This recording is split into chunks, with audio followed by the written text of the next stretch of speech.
Hello, everybody. Starting soon. Yeah, hello. That'd be a quick one tonight because we both have COVID. You seem like you're feeling better, Mike. Yeah, I'm feeling better, I think. It's a little funky. Same here.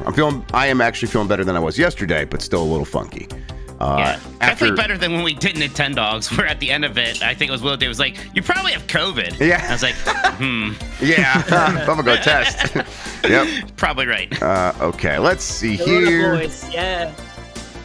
I think You look normal. I don't see you, but Chef those sounds.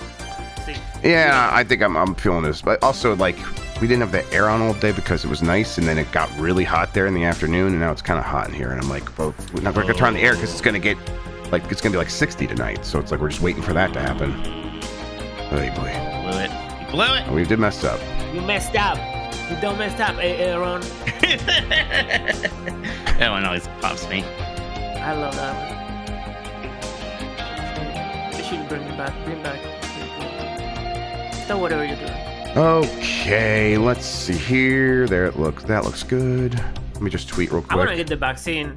It's been like a year and a half since I got my last. There's a new vaccine. booster. Yeah, the new booster is out. I'll get Do that. we need it now, or should we build up antibodies? Our antibodies will be pretty good, but I might get it. Like they say, like wait like 3 months after you get it, and then I might get it then. Booster.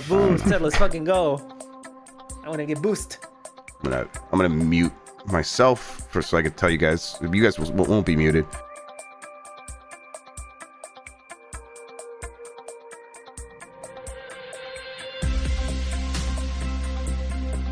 Wow. I went to Stonehenge. Okay, well, right. I guess you could just say that part. Well. Yeah. How was Stonehenge? What? No. You didn't say anything wrong. It's actually legit. No, it's shoot fine. Yeah. Wait, when did you go to Stonehenge? What did I do? You didn't do anything. You're fine. You didn't do it. You're fine. I just thought about it for a second. I was like, about me again? Is that the problem? no, I was just like, can we? So I'm like, was that a confidential thing you said? And it's not. You going to Stonehenge is just a fact of history. Like, it's fine. Oh, that. Yeah. Oh, yeah. I went in like 2005. I went on a school trip to England. It was nice. Look at that. It's very much my shit. With the cosmos. Maybe that's what in that travel he awakened all his power. He took the stone and was like Stonehenge, where the banshees dwell and the demons live, and they do live well. One of the oldest human structures. Human-made structures. Yeah, those. Not a school trip to Stonehenge fire here. Like, there's like an opt-in like UK trip with my AP English class that you had to like pay to join, and me and my brother and some friends went. You do come from a rich country. Look, Holy shit. no, I was with all sorts of people there who weren't. He sings rich. with a lot of pores too. Come on. Look, I didn't say that. Hey, Chris is here. He was there. All right. Chris, that was almost 20 years ago. Can you believe it? Look at Yeah, that. that's upsetting. That's a fucked up. All right, let's see here. There's that, and then let me put on the sides. What happened 20 years ago? I don't remember anything. I remember what happened 23 years ago. a junior in high school. I was actually I was about to enter my senior year of high school. No, I did. School started. I would have been that's upsetting. I was a senior in high school 20 years ago. Man, you're old. Yeah, this is the last time last year I'm going to be able to say 20 years ago I was in high school. So I better save it. Yeah, you got to just savor that. Yeah.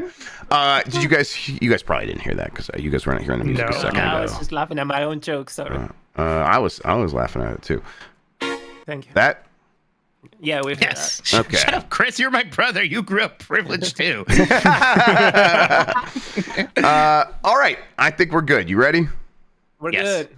All right. I'm gonna count us in. Let's get started. Let me get the doc up, and then we'll go. All right. In 5, 4, 3.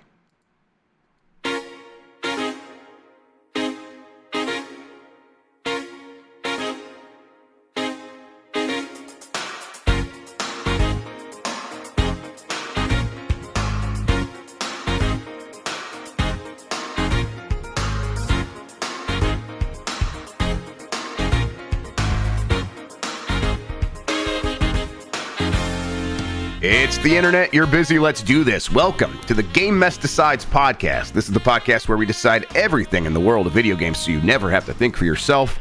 I'm your host, Jeff Grubb, and with me is Mike Minotti. In today's episode, Astro Bot fucking rules, PS5 Pro, tease, Mount Rushmore of PlayStation first-party games, and we both have COVID! Hey, we did it, everybody. Woo! Wow. Let's it's weird go. that I'm feeling slightly better and you're kind of at the peak of it. It's like one of us had it first and gave it to the other. I mentioned Mike's positive, and now I have been relegated to the basement by my family, which is fair.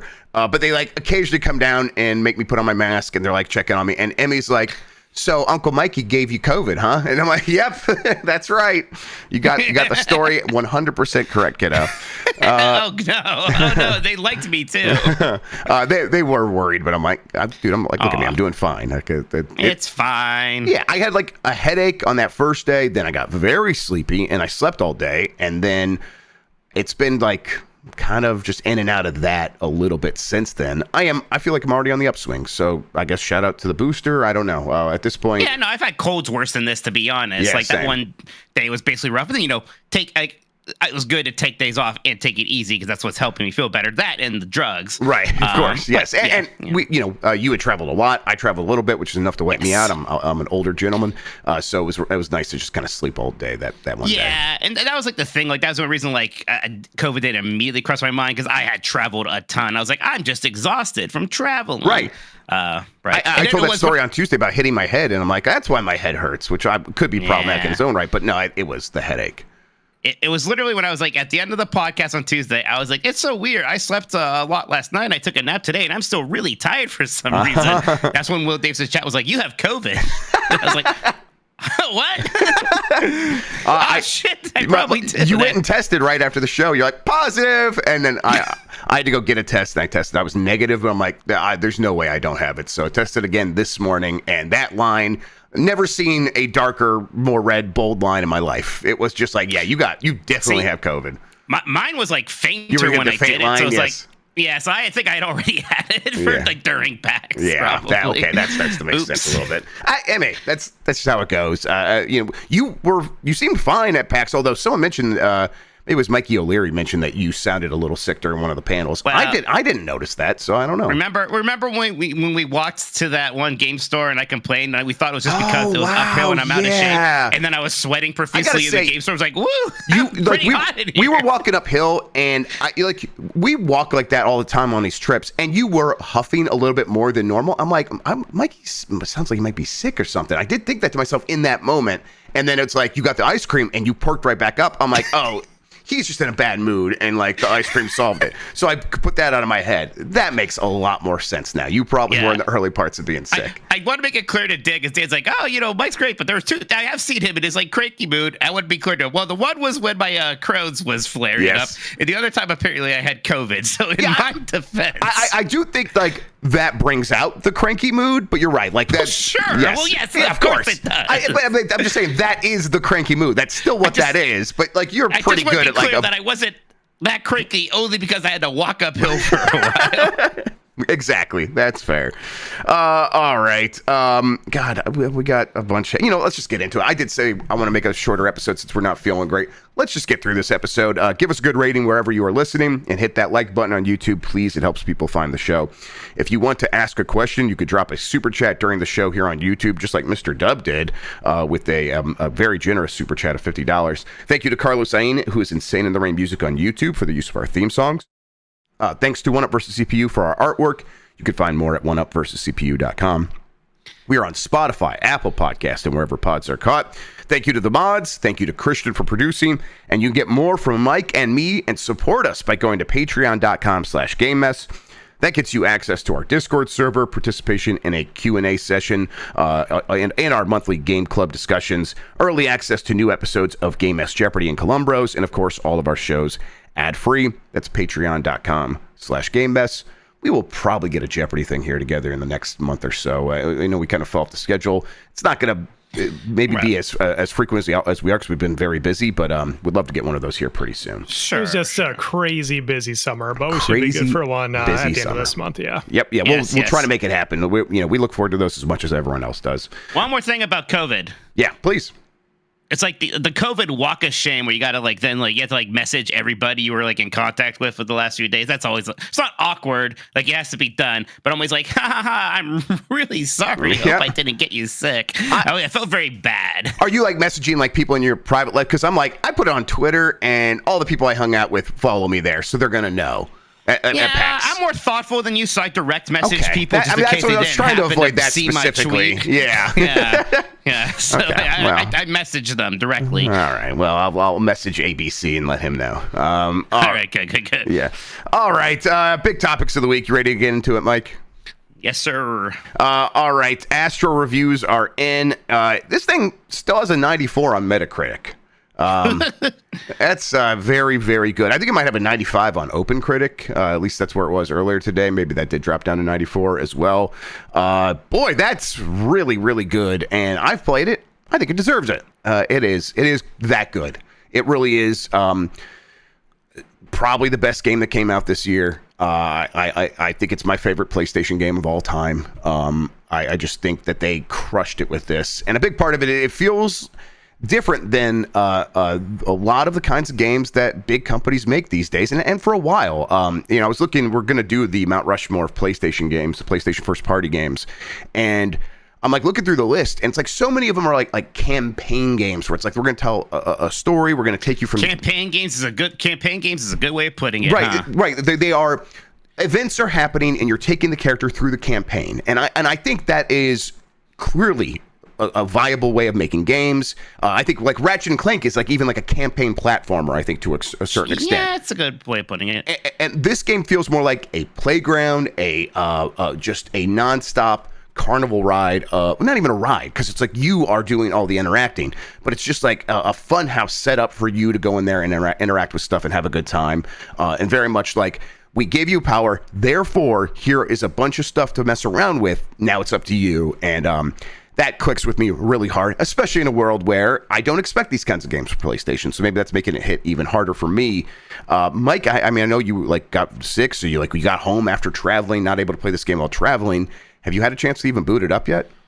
No, I haven't been playing, especially the last couple days that I took off because of the COVID. And I'm definitely halfway through at this point. And yeah, it's just incredible. You said something on the podcast, the Bombcast Revengeance, that was similar to what I was thinking. A ton of Mario Galaxy vibes specifically. Yes. Aside from the gravity stuff, there is so much Mario Galaxy DNA in this thing in the best way possible, where there's just a constant surprise, constant delight. It's that kind of linear but poke around style of gameplay. Even the power-ups, some of them, one... Somebody really liked Gusty Garden Galaxy, I'll just say over there, right?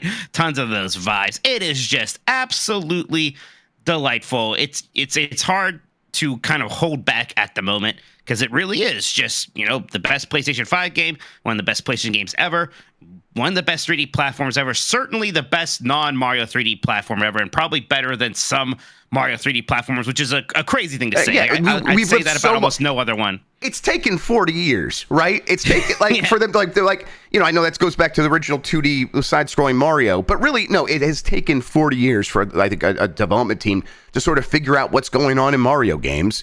And now we're here. I saw Blessing's tweet or post on Thread or whatever it was. He's like, I hope Nintendo's looking and thinking, oh my God, they're starting to figure it out. I really do think that that's what's happened here, is a team was able to diagnose and splice apart what makes a 3D Mario game work, and not just understand it, be able to apply that line of thinking to make their own game. And it really does come down to, we give you a power, and then we're going to come up with a bunch of ideas about how you can maybe use that power.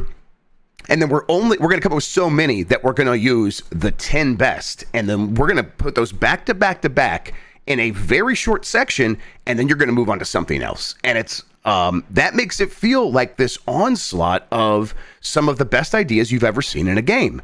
It feels very confident. And again, like when you compare that to a campaign game, like I started that at Chembot, and it's an unfair comparison. This is an indie studio, but it's trying to kind of do that Ratchet and Clank thing.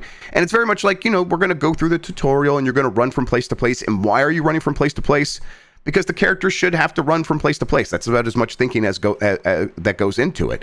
And I think the difference here with Astro is that you're never doing something for no reason. You're always going to the next thing because you're probably going to poke at it and something's going to happen. And whether that is, it's going to blow apart into a million little pieces that you can mess around with the physics system, or it actually is the next big thing to mess around with in the world that is the objective you're supposed to be doing. You always feel like you're doing something interesting and fun. Yeah, and gosh, just, I know, like, Easter eggs are Easter eggs and references are references. But boy, the game does a really good job with that stuff. Just like with Playroom, it does feel like this kind of celebration of all things PlayStation.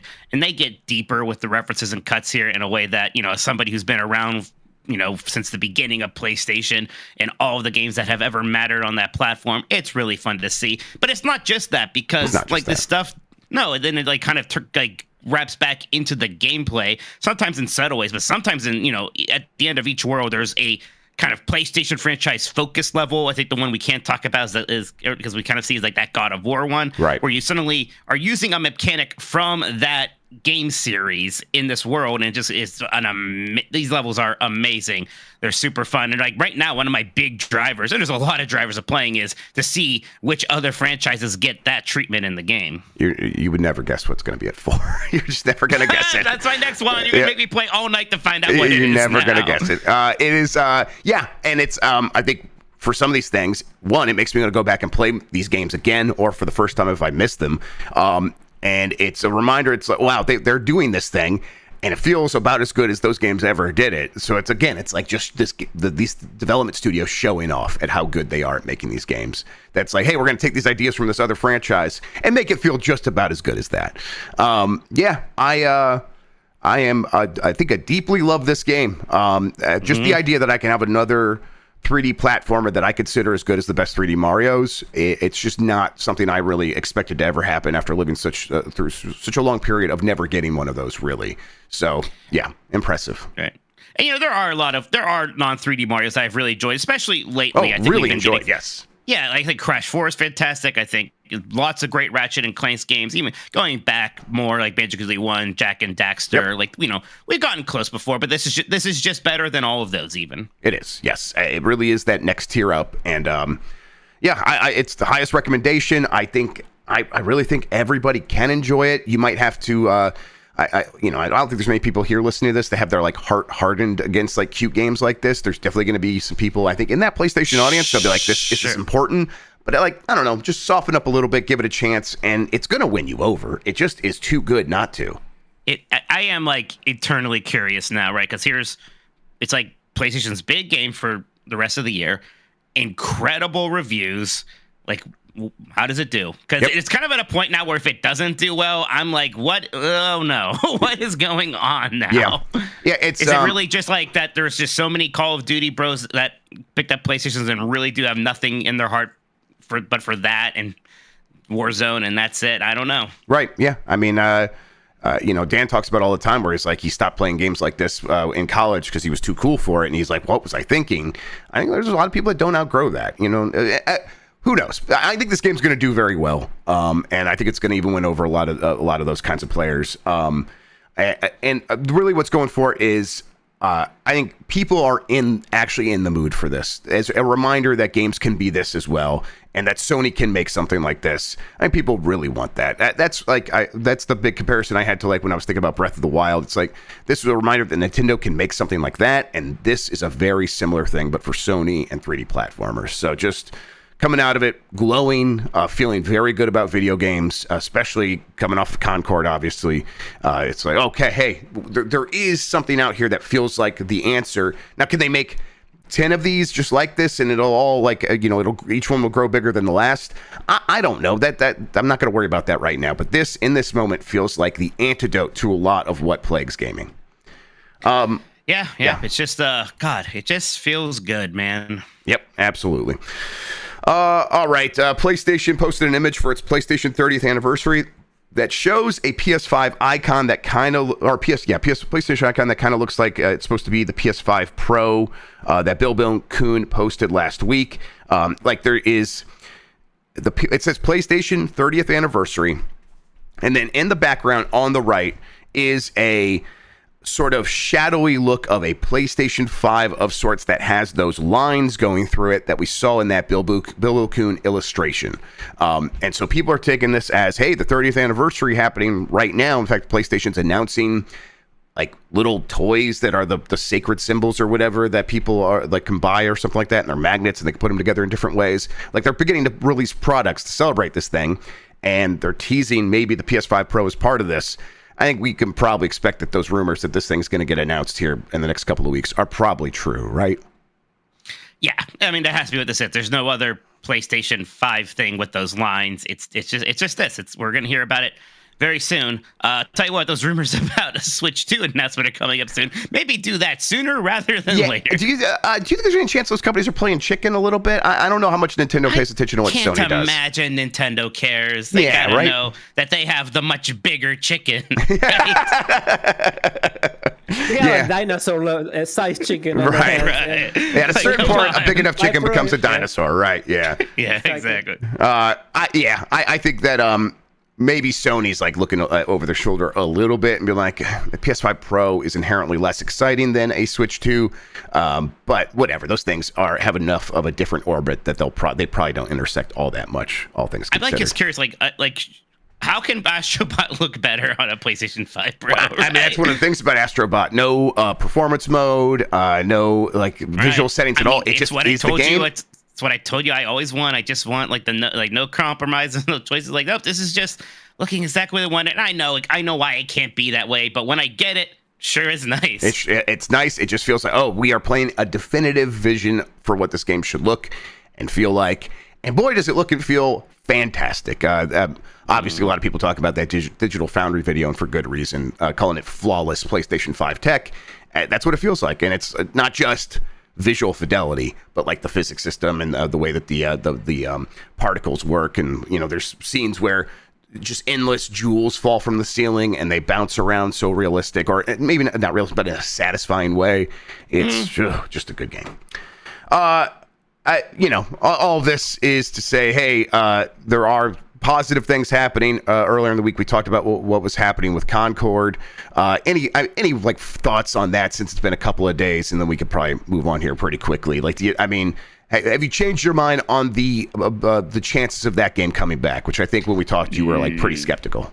I'm very skeptical. Again, like we've had games that, like, when they went away, they were like, it's definitely coming back, like with Anthem and with Artifact. And then they were like, never mind. Turns out that's a bad idea. I just don't really see it happening with Concord. I guess the one thing here is that if there's an easy free-to-play Switch and it's like, well, what the heck? We may as well try it. Maybe. I don't know how easy that Switch is. I don't know if they're going to bother anyways. Apparently, Secret Levels episode is still coming out, which we thought it would. Like, you know, what are you going to do? But I don't know if I don't think that's indicative of like, well, because we're so sure it's coming back. I think it's just, it doesn't done. I don't think it hurts the show. Obviously it doesn't hurt the game. I guess maybe people are reminded of it, but I think it becomes like a curio and like, oh yeah, like that game that doesn't exist anymore. Here's a story from its world, whatever. My brother tweeted this, and I thought it was kind of a good point. You know, they wanted it to be like Overwatch, especially with the characters. They told us, oh, you're really going to care about these characters. But Overwatch was like doling out those character trailers and comic books and all this stuff for months before the release, right? Yep. Like Concord, we had like those one or two trailers. We had the trailer in the state of play, and then we had the week 1 videos as part of the beta, week 0, I guess. And then there's week 1 stuff as part of the launch of the game. And yeah, people just had no connection to that stuff. It didn't really care. I thought there was like the second video I saw when I played the beta. I'm like, there's some good acting. And I think what I was seeing there was high quality motion capture, performance capture, and being kind of impressed that was happening there. And now I'm like realizing, God, that is an albatross around that game's neck, because that is expensive to do.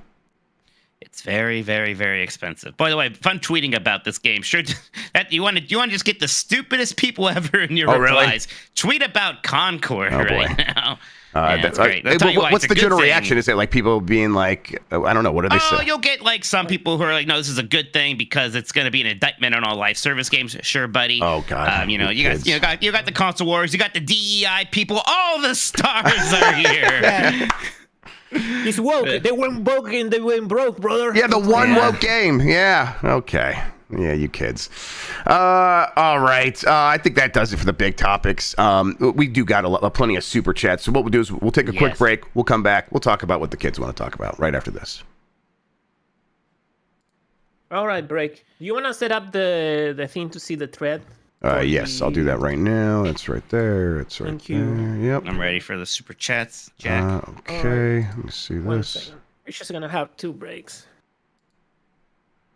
Opera. Chad, I have something to recommend to you. If you want to see like new people playing Street Fighter and that kind of stuff, it's really fun. Watch the Seycham Slam. It's really good. He gets a bunch of new people playing Street Fighter, and like they have coaches from the FGC and everything. It's really, really fun to see like people that like gamers, they're really like streamers and that kind of stuff, playing Street Fighter for the first time. It's really fun. That sounds cool. Highly recommend. All right, I'm set up for that when it's time to go. Let's do it. All right, I'm gonna bring us back. All right, let's do it. All right, we're back. Mike, there's some super chats. Why don't we read those? All right, we got a fun one here to start with. Jacob Bench says, let's talk about why the DualSense is the best. Okay. There's a chance that my bones are frail because of COVID, and that made the controller hurt me more. Look, I believe you that the DualSense is less comfortable for you than the Xbox. I just like to point out that it doesn't bother me, and that maybe it's just a sign of me being a better designed human than you. My lineage, my family line is weak. Yes, we never should have made it this long. It was a failure of natural selection, clearly. You got good hair genes, at least. Yeah, at least we got that going for us. I don't know. I don't remember the DualSense hurting me immediately like this much, so I think it probably is something. Like, honestly, I'm just sitting here, my hands hurt a little bit, so I think that's part of it. But we can. Yeah, I definitely I know that Tam and Lucy both feel the same way, so I'm like, I got them on my side. I'll just sick them on you. Man, what did I do to get such strong hands? I think we do know. Yeah, it's natural. Simon ST says, Mike, which has higher priority, Final Fantasy 16 or Dawn Trail? Jeff, are you ready? Watch a pack of lions devour some rams on Sunday. Ready. Oh, Dawn Trail is a bigger priority. Although, like, you better finish that shit because I'm gonna go. Of course, I'm gonna finish it, but like, it was slow going, and now, honestly, like, I kind of want to play through WoW's expansion right now because it's like, very new, and there's this zeitgeist there. So I'm gonna probably play more War Within than Dawn Trail, at least for a bit. Like World of Warcraft, I always just play when the expansions come out. Final Fantasy 14, I usually play much more often than that, anyways. 16 I want to be at some point, although, like, we're kind of at a point now where sure, a lot of new releases coming out again, so who knows when. You excited for some football, Jeff? I am, yeah. Football's starting basically right now. Tonight, I'm excited for it to be back. I definitely I got back to the hotel on Sunday night after we kind of we did our last thing and we were all saying our goodbyes, and Dan was getting ready to catch his red eye. And I got to the hotel and I'm like, oh my God, I'm so ready to not talk to anyone and watch Sports Center. And right then it's like, apparently that day, DirecTV that the hotel had lost its deal with Disney and all of the ESPN channels are broken. I'm like, of course. Like, that's so stupid. Cool. But yes, I'm in the mood for this. I just kind of want to shut the brain off and enjoy fall and enjoy sports a little bit for the next couple of weeks. Let's see here now. Next one is from Big Fresh 37. It's been almost 10 months since Fortnite expanded into racing, survival, and rhythm games. Have you heard if they're happy with the results, and any word on what genre might be next? I think the early word was that, it's like, nothing ever quite takes off like, Fortnite Battle Royale did. But but I think they seem pretty happy with it. I think they're confident that they could continue experimenting and find other things that work, and they are very good at iteration. It's their engine. They can try new things very quickly, and I think they feel pretty good about that. I think what it really does is it makes them a fertile ground for massive deals with corporations like Disney to give them billions of dollars to say, hey, make something like this for our stuff. And that is a very good deal. So I think they're very happy with that. Yeah, I guess I am curious, how many people are really playing that Fortnite Lego thing right now? Yeah, I mean, I don't know. Every time you buy a skin, most of the time you get the Lego version with it. So it's man, maybe there's a reason to check it out. I don't know. Big Fresh 37 says, also, if y'all miss arcade racing so much, have you tried that Rocket Racing mode? It's legit good. I haven't tried that. I don't know if you had, Jeff. I haven't, but I think the early word just turned me off of it because people are like, it's mediocre and forgettable. I know they keep improving it, and all I've heard recently is people seem to like it. MC Goomba says, did either of you guys watch the Linkin Park from Zero live stream today? Emily Armstrong is amazing as the new co-lead singer. I didn't see the live stream, but I just listened to the new single and enjoyed it, especially her. I think that is a very, very cool choice for a new singer. I talked before, I like Linkin Park a lot. I like the idea of them coming back. Maybe I get to finally see them on tour if they go touring again. So yeah, I'm happy. I saw the news that they picked her, Emily Armstrong. And then I saw someone talking about this live stream, and then I lost it on my Twitter feed, and I went looking for it. I couldn't find it. I want to hear it myself, but everyone seems really happy with it. So, and I'm in a nostalgic music mood recently, and Linkin Park is definitely one of those things. It's God, that was just everywhere for a while there, and I was never complaining about it. Including Transformers. So yeah, I would love to hear that. I'm going to try to track it down. Oh, Grog says, now that football's back, what are your expectations for the Lions of Detroit and the Browns of Cleveland? Browns of Cleveland sounds problematic. Yeah, don't make me say that. What? You just walk into it. It's just written there for him. I never know what the Browns. I think we're supposed to be, but who knows? You guys got you guys got a really solid defense, so we really do. We'll see.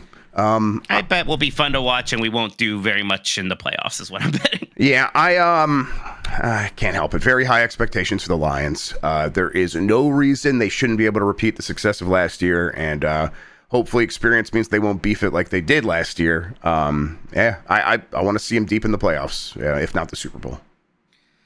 DCash114 says, thanks for the good vibes to kick off my night shift. Can these reviews / game of the year status push Astro Bot to 10+ million sales and save the industry? I mean, look, I guess you never say never, but I've been curious about the power of reviews lately because, hey, what was the best reviewed game of the year before this? It was Final Fantasy VII Rebirth, right? With that 92.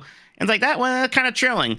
And you know what seems like it was getting a major bump from award season last year was Alan Wake 2, right? Amazing reviews, was showing up everywhere, game of the year list and whatnot. And it's sold all right.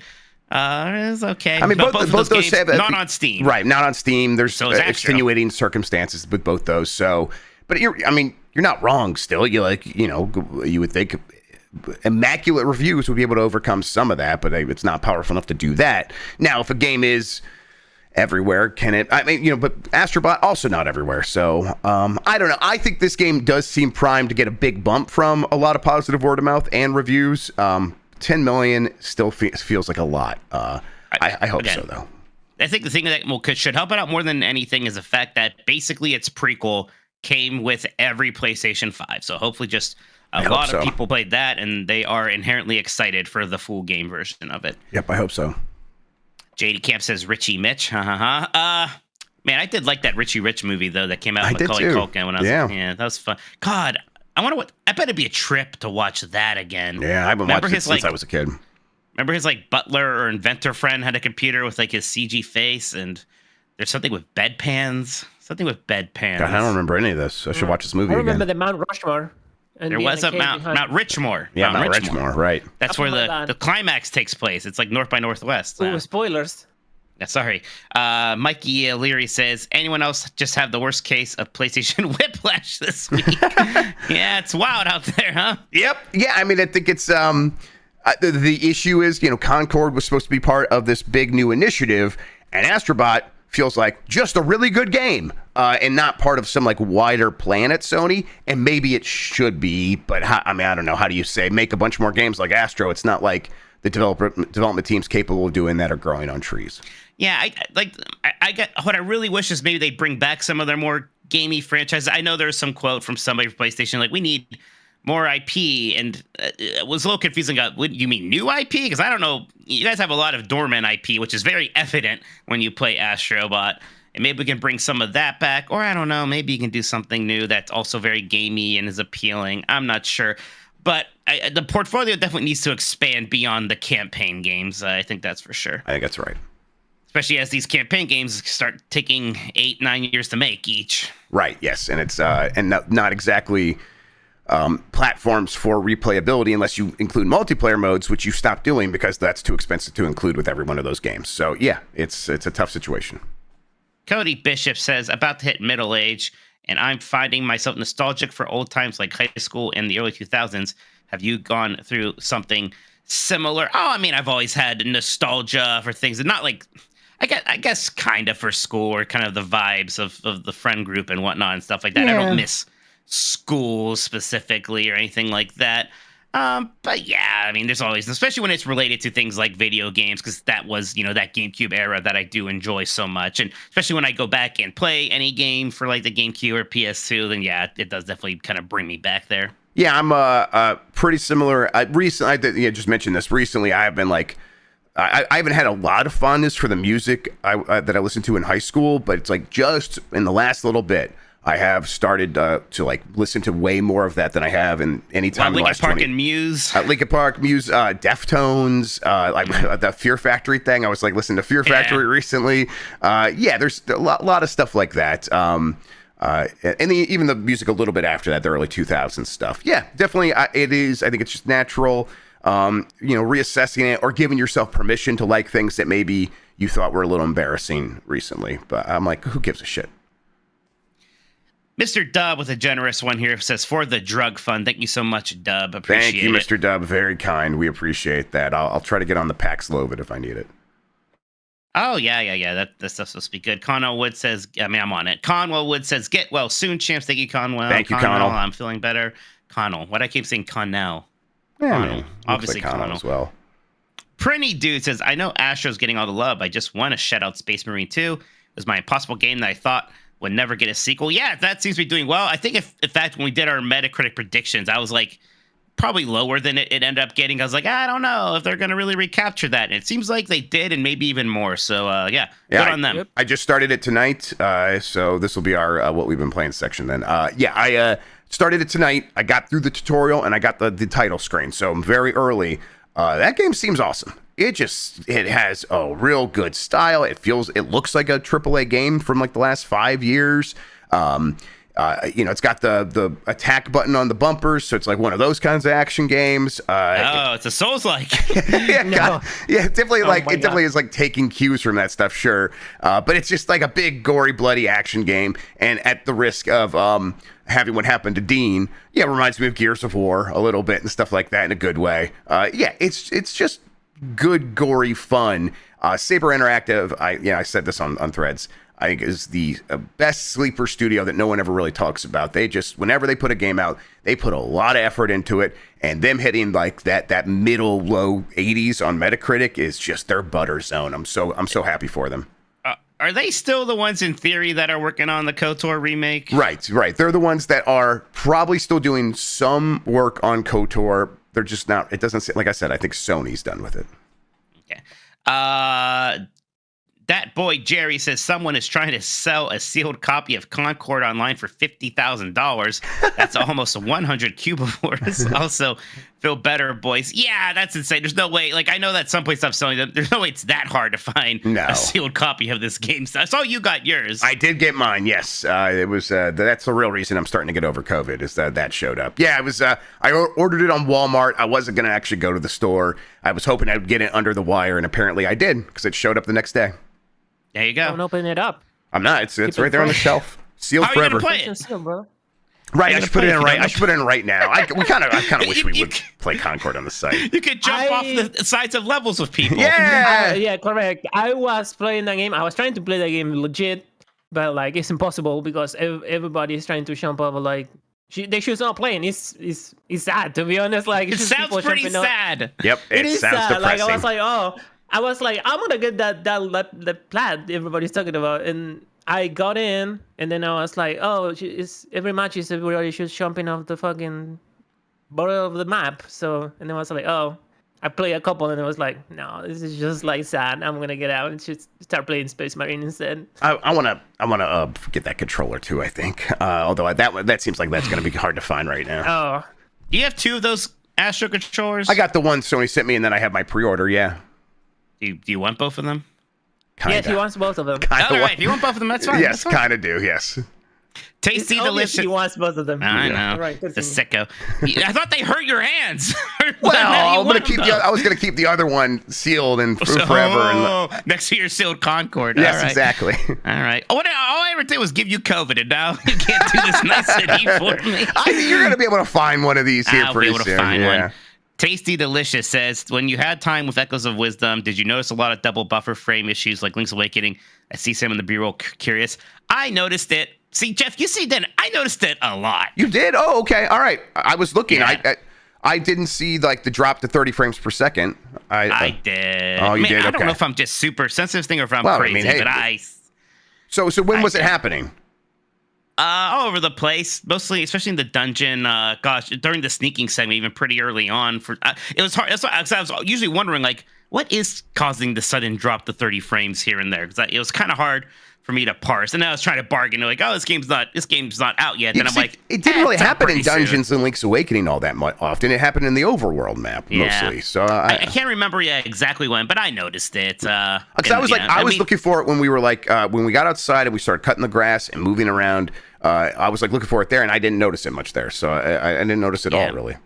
Yeah. Yeah, I'm not sure. I can't remember exactly what it was, but I'm pretty sure I noticed it. Okay. Well, yeah, we'll have final verdict on that here in the next couple of weeks because that game is out here at the end of the month. So we'll see. Hopefully, it's not as bad as Link's Awakening. I would imagine they would have rebuilt that engine to avoid this. It is weird that like these games have that problem because they don't seem particularly intense, but whatever. Yep. Chris Pratt says, my friend Jim Ryan gave me a copy of this Blastro Hot game. So good. Reminds me of when I was stomping tupas in the arcades. ... Well, Chris and Jim. ... Yeah, like he's getting lost in a flashback. Chris Pratt likes to think about all the times he stomped tupas before he plays a video game. Yeah. RDX Son of a Fett says, remember that time Jez told everyone that Sony had Black MYT Black Myth exclusivity deal, and everyone said he was wrong. Pepperidge Farms remembers. Yeah, I still am hearing this going back and forth with people all the time. I believe Jeff's stance on this, which I guess he can clarify. Yeah, I think it's probably more complicated than anyone like is giving it credit for. Like I said, I just heard from someone that definitely would know that there was no like money deal, like a traditional exclusivity deal like that way, but that does not mean that there is not some other exchange of goods and services that happened. And I think game science is the common denominator here. I think that studio is kind of weird. They're just kind of weird, and they might have like taken some help from Sony, and they're like treating that like, hey, we have this special relationship with Sony, and so we're not going to work with Xbox, and we're going to tell them we're not going to work with them, and so Xbox hears that as there's an exclusivity deal. It seems like a messy scenario. I just don't really care all that much, but yeah, that's as far as I understand it. And Charlie Wolf says, I'll turn that. Let me see. Yeah, that's all right. I forgave you for it internally. internally. Oh, the tab is not muted. All right, there we go. Fixed it. Charlie Wolf asks, will Concord get rare/expensive? Like, I mean, it's going to get rare. I don't know why it would get expensive. Like, look, Cuba 4 is expensive because it's rare, but it's also a video game. Yeah, it's a video game you can play. Yeah. Right? Yeah. Like, I don't know. Maybe there's going to be weirdos. I think right now there's a lot of interest. Is there really going to be interest in having a sealed copy of Concord in 5 years? I don't know. Right, and unless they ET him, unless they bury all the other copies into like. Well, I mean, they're like basically they're recalling this game because they're taking it offline. Even if they bring it back, like your copy's probably not going to work. Like you're going to have to download just a different client. It'll be a completely different thing at that point because they recalled all these things. Like it is a useless piece of plastic now.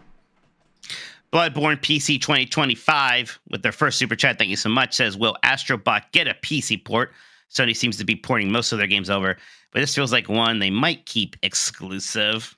What do you think? I don't think they have any game that they are going to just keep exclusive. But if there was going to be anyone, I guess it would be this. But we said that about like Spider-Man and stuff. I don't know. Yeah. I think this goes to PC because this is like the best advertisement for PlayStation ever. It's very DualSense-y. Not that any of that stuff can't be done with other controllers. Well, like the one thing works on PC now. Fully has full support on Steam. But you need to be able to support other controllers. I guess I don't know. Do you need to? Well, no, because they have all the visual options. Sean was talking about that. Yeah, you can turn almost everything into alternate control options. I know because I do them. Yep. What about the one thing is you have to blow in the microphone sometimes, which I haven't gotten to that part yet, so I don't know. But maybe, maybe that one's whatever. You could set that to a button. Yeah, you could. I mean, I bet it somehow still comes over at some point. Bilbo's Baggage says, any chance Switch 2 reveal is before the Zelda launch? Yeah, there's a chance. You're right, because Zelda comes out near the very end of the month, around the time of Tokyo Game Show, and the rumor is maybe before Tokyo Game Show, but, there's also a chance we don't hear about it until fucking 2025, so we'll see. Next one is from Jared Helder. Did Sony shut down Japan studio to make Concord? I don't think the one thing was because of the other. Right, it's not like as linear as that. They shut down Japan studio because they wanted to make games that had global appeal. It's almost exactly what they said at the time. And what does that mean? Because nothing from Japan has global appeal these days. Just such a baffling thing to say. I agree. But that's what they said. And, Japan studio, I guess, was known for slight quirkiness, but I don't know. It's not linear like that. God, it's that's so freaking annoying. I wonder if they regret that now, or if it was like one of the things you like. Remember, Microsoft just admitted, like, shutting down Lionhead was stupid. Yep, we shouldn't have done that. And it's I wonder if Japan Studio was around, kind of just like making things and doing like those partner games they sometimes do, where they helped out with like third-party Japanese developers to get stuff published by PlayStation Studios. It's like, that seems like that would be fantastic to have right now. Yeah, and plus, God, Gravity Rush, so good.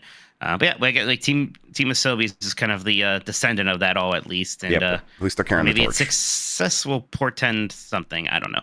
Next up, we have Big Jimbo Ryan wearing, what does this say? Wearing all, I can't say it because his Big 10 Super Chat banner is blocking. Oh, wearing all black. Okay. I see. That should have been Knack 3, and you know it. Speaking of Japan Studio. Maybe still one day. Maybe they'll bring back everybody to make a Knack 3. God, Astro Bot sure is better than Knack. Sure is. Yeah. Yep. Quite a bit better than Knack. Yeah. God. The gap between those things, too, is so huge. It's like, God, what does it take to go from like a Knack to an Astro? Yeah. It's a lot. I had this thought while I was playing Astro Bot. Like, I'm glad I don't make video games because I think this would depress me. Yeah, I think you might be right. Like, a lot of people have tried to make 3D platformers. Mark Cerny shedding a tear out there. Yep. Shout out to you, Mark Cerny. Yep. Here they go. Marvel Madness is okay. Question: Isn't it a thing like if you ask him about Marvel Madness, he's like, ugh. That's what I've heard. That's what I've heard. He like kind of rolls his eyes and walks away. Cool. Yep. All right. What question mark 19? Question mark 1910. With dev costs rising, is the fact that Sony's investment in single-player games the equivalent of a cut? $300 million could have funded 3 games 5 years ago, but now seems like it will fund 1. Yeah, I mean, yes. Question mark. You could argue it that way. I think that kind of keeping the same amount of investment in single-player games, which they are doing, they're kind of increasing it a little bit, but is that keeping up with inflation and rising costs? Maybe not exactly. So you could definitely argue that. I think they are spending the amount of money on these because it's not like the costs come out of thin air, right? The costs come from hiring people at these studios. And I think what they're saying is like we're going to keep these studios at about the same number of people and let them make their things and give them quite a bit of freedom. That's which my understanding is how it works. and then we're going to take all this huge pile of money over here, and instead of telling these teams to start new teams or to split off a team to make a new project or whatever, we're going to make different bets in different areas and hope that these things can complement one another. And obviously, that's just not how it went. Now, I do think they kind of maybe earmark some of that budget for those traditional studios instead, because that is going to work, and they need to have some successful bets going forward. Big Jim Ryan's back, says a slurred speech, something. Congrats, Sony, getting a win out of all my mistakes. oh, Jimbo, big Jim, it's okay, buddy. Yeah, Jim. Put that beer down. The answer's not at the bottom of that bottle, bud. It's okay. Dreg says, how are you feeling about Destiny Rising mobiles? Is their first super chat. Thank you so much, Dreg said. Thank you, Dreg. I don't know. I mean, it's a NetEase game, and I think they're the ones that did a lot of the work on Call of Duty Mobile. Someone mentioned, and I thought that was a fine facsimile of Call of Duty on iOS and Android. And you're probably going to get something very similar here. I mentioned it's like Heroes instead of your OCs. I don't know. I have no interest in it. I think that it's probably not going to be the kind of thing where it's like, well, I played 2,000 hours of Destiny 1 and 2, and now I'm going to put another 1,000 hours in Destiny Rising. It is going to be like new people playing this that never really played much of Destiny before. Makes me think of that Division mobile version, which I played at an Ubisoft thing one time. I was like, oh, this is pretty good, I guess. I won't play it, but maybe some people will. And then they just canceled it and didn't release it. Right. Because maybe they had similar problems. I don't know. We'll see. It does seem like it has the potential just to agitate Destiny fans more than anything in their current state. Right. How did things shake out for Diablo Immortal? Everyone was very upset, and they were a bit satiated when they announced Diablo 4, and then they just made a PC version of Diablo Immortal when it launched anyways, at least. And I think a lot of people, especially in the US, didn't end up playing it for long, but I think it does well overseas and other markets. I don't know. I haven't heard much about it lately, to be honest. Right. Okay. Pra7, I think it's like Praxis. I'm going to say it's like Praz6. Fifth Super Chat says, hey, Mike, is there anything you collect from Disney? Spirit jerseys, pins, etc.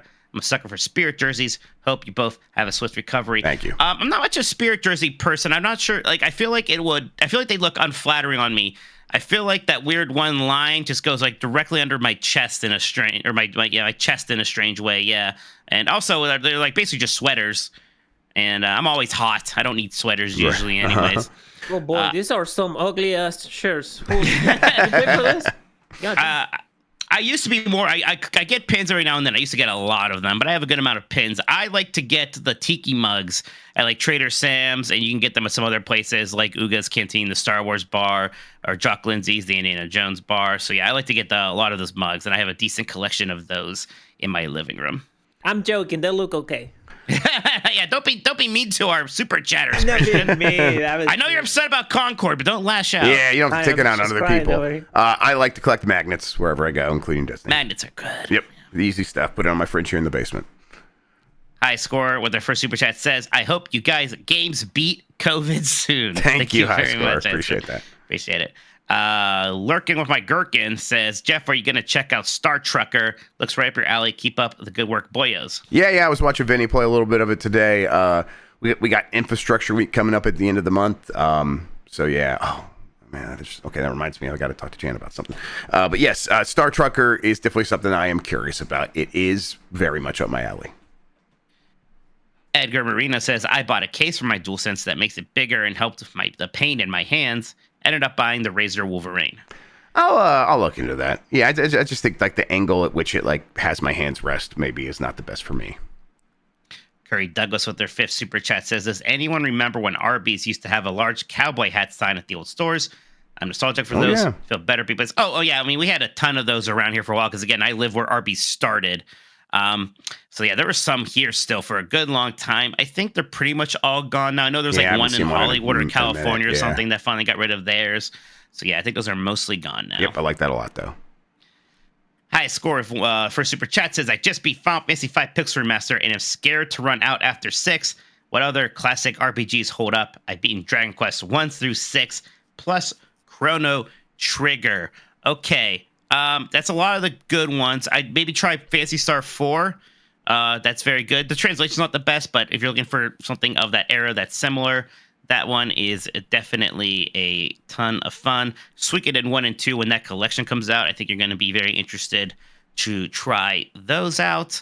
Gosh, there's probably some other ones. Like there's some that I'm like, maybe not. Do you need to play like Breath of Fire 1 and 2?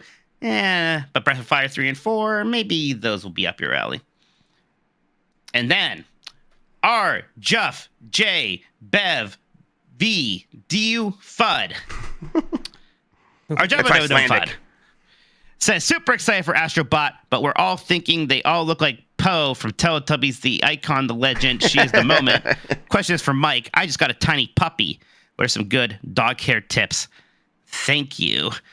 God.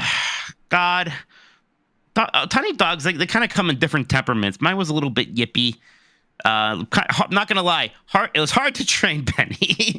Penny is a stubborn dog, so maybe I didn't do anything professional. Maybe look into that. I was like, I can take care of this myself.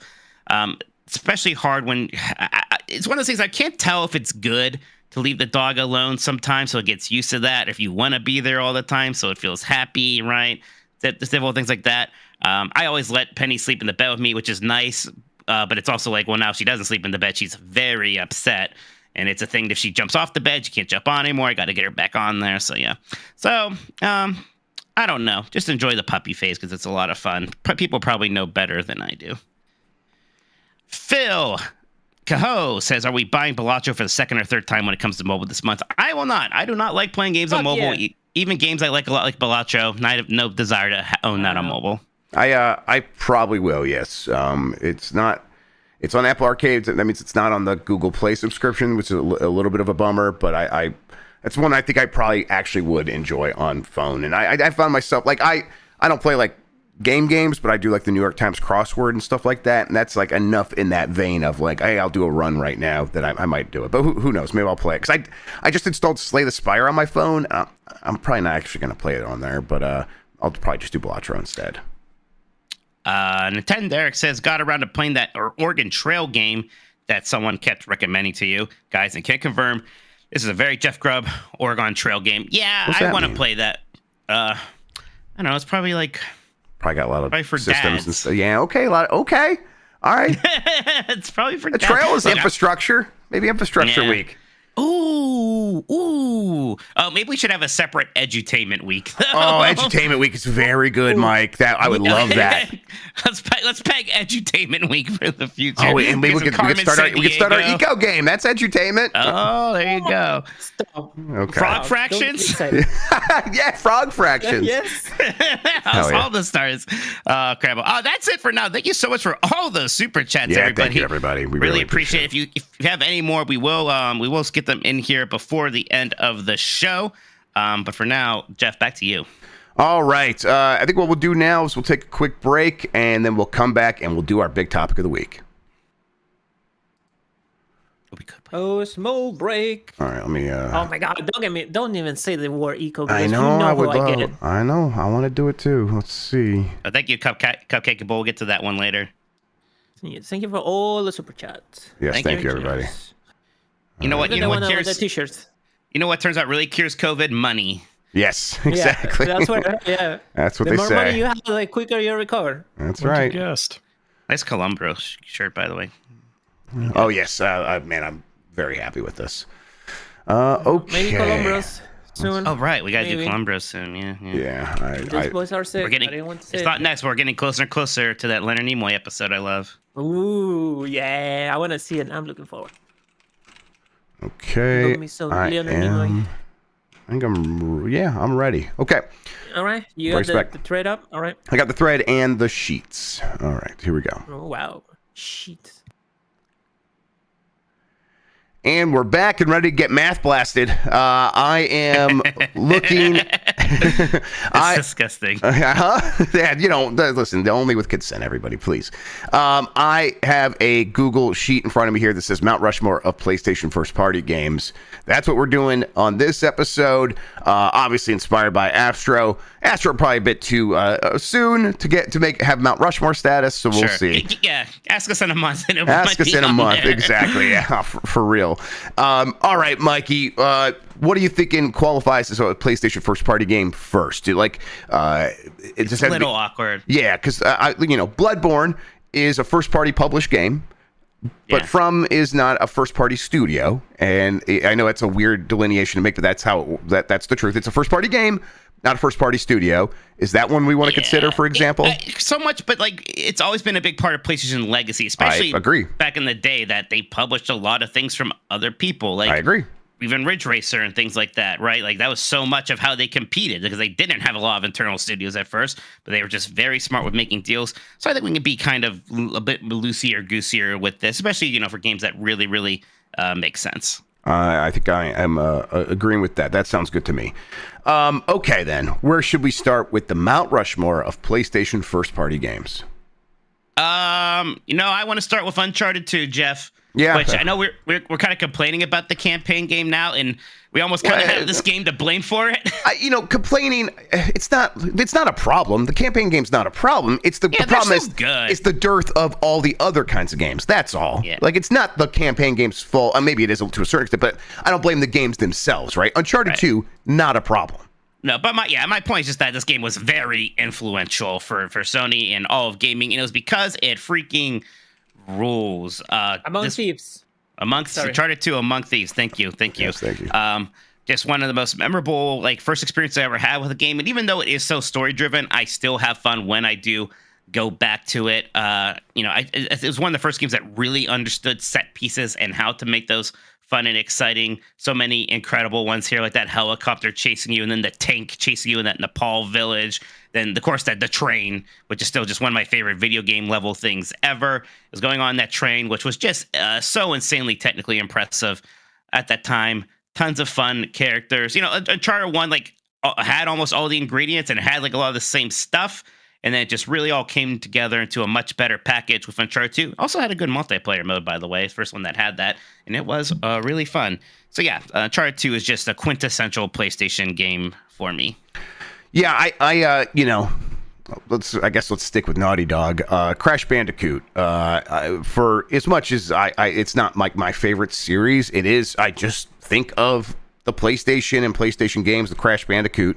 It is. I definitely associated that as the mascot. They treated it as the mascot at the time, and I think it does stand out because of that, and it feels George Washington-esque to some degree. Because of that. But I don't know. What do you think?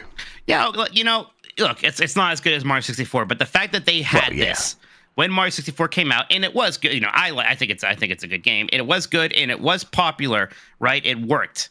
It was such a big deal to have this so that you just weren't completely overtaken by that wave of Nintendo when the 64 came out. Yeah, it gave them a mascot. It gave them a franchise. I think it also gave them kind of access to that kids market, which I think is something that they want to tap back into again, because there's a lot of people who grew up with the PlayStation brand because games like this and then later Spyro really got them into that ecosystem. Just real quick, Bander S in chat says that second party. We were clarifying that. First of all, not really technically anything called second party. That's always been sort of a fan thing. And early on, that meant the first time I ever heard second party, Mike, it was always rare, which was just rare. It was only ever thing we used to define rare, which definitely first party. Right, yeah, which was definitely first party and was kind of like almost entirely owned by Nintendo or majority owned by Nintendo. It was a weird thing. If you ask a company what's a second party game, they're like, there's no such thing. If we publish it, it's first party, and that's what we're saying for this. We are counting pretty much everything that Sony has published as first party. So that would include Crash Bandicoot, Bloodborne, a whole bunch, like Mike said, Ridge Racer, things like that. It's first party, just in the literal, in the literary sense of us and you. Yes. There's no it's the second person Second is person. diary. Yep. There's no equivalent of that. Yes, exactly. Here, right? Yep. All right. What next? No, like the second person is choose your own adventure. It's real fucking weird. If second person would be actually a second party game is if you make a game. Right. I think Mario Maker is like in RPG Maker is the only second party game. Okay, yes, that's incredible. That's what it would be. I'm gonna go Shadow of the Colossus, actually. Yeah, wow, okay. I'm glad that's I was about to say Shadow of the Colossus first. And I'm like, God, is that not one that's gonna be even make it? I'm glad you said that, because I really think of that as such a statement game of like, this is what games can be on PlayStation. You're only going to find it here. It is magical, ethereal. It like takes what gaming was and kind of I think pushes the form forward in a lot of interesting ways. And I remember at the time thinking that this was going to be the future of games, and then we didn't get a lot of other games like Shadow of the Colossus ever again. Not necessarily, but you're right. Like, it almost felt like the first PS3 game in some ways, Yeah. even that was on the PS2, right? It was oddly ambitious for that system. It seemed symbolic of something. For one thing, the run that, that Team Ico had with those 3 games, and this is kind of right in the middle there. Something special and ethereal about it. I think we get that feeling on a lot of PlayStation games in other ways through things like Flower and Journey and, Tokyo Jungle and other weird things like that, right? And to me, this is kind of the king of all of those. And it's just so super fun. It's super good. Again, talk about memorable playthroughs. Gosh, there's still so much I remember specifically about that first time playing Shadow of the Colossus. Yep. It's tough, but I think I would actually go with the original God of War. That's where I was like, maybe going to go next. Yes, I think that is... we'll probably have even more recent game than any of the ones we mentioned so far at some point in consideration. And God of War 2018 could be one of those.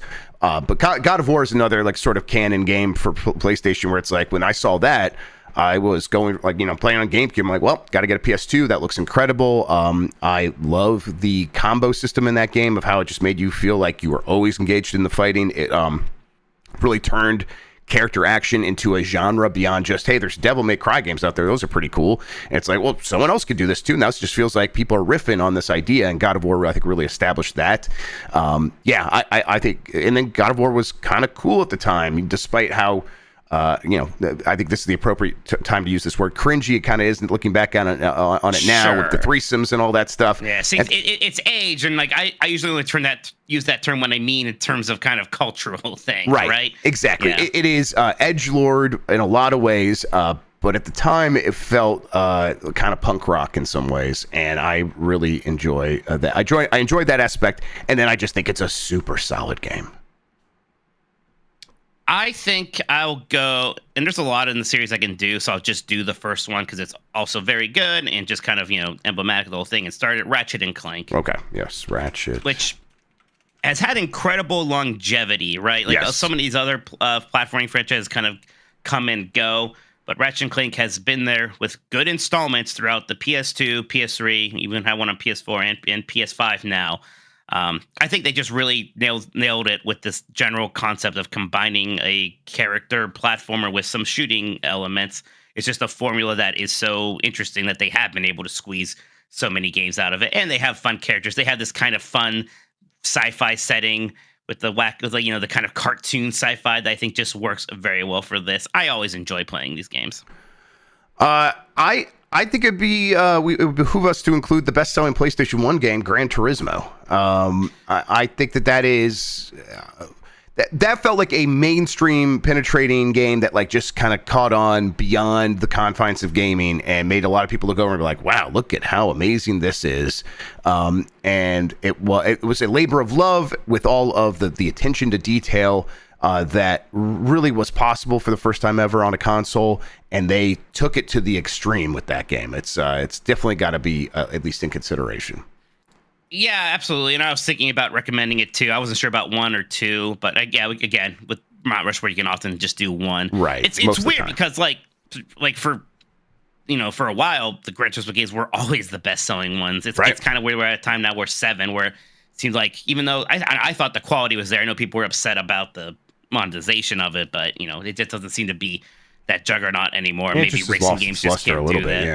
Yeah, it seems to have lost its luster a little bit. Yeah, man, like these games were a huge deal back at a time when early 3D, just the idea of having a realistic racing game where like, wow, these cars just control like real was like really, really impressive. Yeah, you're right. Gran Turismo was a very, very important part of the PlayStation puzzle for a very, very long time there. Mike, do you want me to go to the podcast producers now? Let's go to the producers. I'm interested to see what they say, other than what Christian says, which is Killzone 2. So. Okay, Killzone 2, brother. Let's go. I never played Killzone 2, to be fair. Yeah, actually, the multiplayer is really good. It wasn't bad. I played it enough. Yeah. No, it was they messed up after like in 3 they tried to chase like because it was like 20 I don't know, it was the 2010s and it is after Killzone 2 that has a very deliberate gameplay and like it was kind of slow and heavy. Then Killzone 3 went like, oh, we're just gonna do like Call of Duty, try to chase. Call yeah, of that's. Duty. I mean, everyone's guilty so of that. Kind of like, yeah. So like, and then 4 it was whatever. So yeah, I don't know. I like Killzone 2. Continue. Tommy Pencils with a picture of Tam looking very stern. Says Bloodborne. That's my best friend Tam. That's how he always looks when he sees me. What are you talking about? That's his normal face. Yeah, I mean, Bloodborne will definitely be up there and considered. At this point, this does feel like the PlayStation game of the... God, is this 10 years, more than 10 years old now? When did this game come out? Must be. It's been a while. God, yeah, it's right around there. Of like the last decade or so, this feels like the PlayStation game in a lot of ways. And yeah, it's a From game. I definitely, on Twitter today, said PlayStation didn't make that game, but it's a first-party game. They published it, so definitely up for a consideration here. I guess the one thing that is like weird about it is kind of like the one-and-doneness of it all. Right? Yes. And we know why it's like that. You know, sometimes maybe that makes it feel even a little bit more special. But yeah, we will consider this game for sure. Freedom McLiberty Ball says, The Last of Us. Yeah, I mean, it's definitely important. It should be considered. It's like it's at a point where because I feel like Crash Bandicoot and Uncharted 2 already have good chances, and it's like, man, how many Naughty Dog games are we just gonna put up there? Like, look, you could do this list with just Naughty Dog games. You throw Jack and Daxter on there as well. But yeah, it's very important. I guess maybe to me, it's like Uncharted 2 already speaks to it a lot, and this is just, you know, well, let's do something like that, but a bit more seriously and post-apocalyptic-y, right? Like Uncharted 2 speaks for it in some ways to me. Maybe that's not fair, but I mean, how I feel. To me, from someone who doesn't love all these games, when I look at it from the outside, I feel like Uncharted 2 started it all. And yeah, Last of Us definitely like was a culmination for a lot of people, and it should be recognized for that. And maybe that is enough to get it on the list. But I am inclined to give it to Uncharted 2 instead, personally.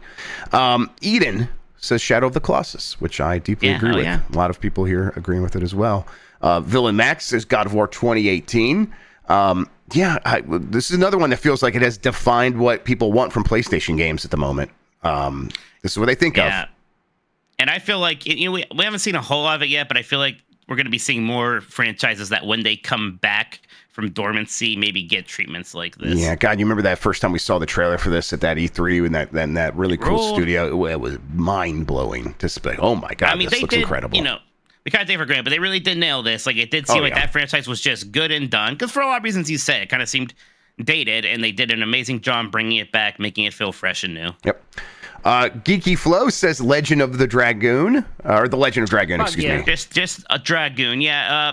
One I haven't actually ever gotten to yet, but people do like this a lot. It seems like a fan favorite. It seems like one of those ones that like people who have played it are like, if you know, you know. Not necessarily one that's like I think everyone's recommending to everybody, but the people that enjoy it really seem to enjoy it. And it's interesting because this was very internally PlayStation. It's like, well, people like Final Fantasy 7. RPG, exactly, yes. So we'll just make our own. And yeah, it turns out it sold really well. Get a little weird that it was kind of one and done on this one because it did do well. Mike was a fan of Dart. Don't you remember Dart? The protagonist of I don't remember Dart. Don't remember. Is that this guy? Is this Dart? Yeah. Yeah, it's a Dart-looking motherfucker. He's got wings. He looks like a bug. Velocity Prime 1 says Jack and Daxter. Excuse me, Jack and Daxter, the Precursor Legacy. The Precursor Legacy, that's right, my bad. Yeah. I like Jack and Daxter 1 a lot. It's we're talking about the Mario Galaxy vibes in Astro Bot. Jack and Daxter still has Mario 64 vibes in a pretty fun way. I know some people prefer the direction the series went with 2 and 3, and I like those games also, but I still prefer the original, and it's more pure platforming stuff. Yep.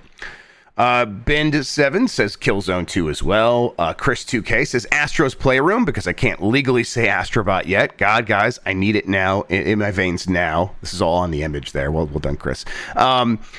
Yeah, God, pardon me. It's like, yeah, Astro Playroom is that good. Kind of could be up there, but it's a tech demo, I guess, at the end of the day. So it's a little short. I think it could almost be up there for me. But plus we have Astro Bot now, and yep.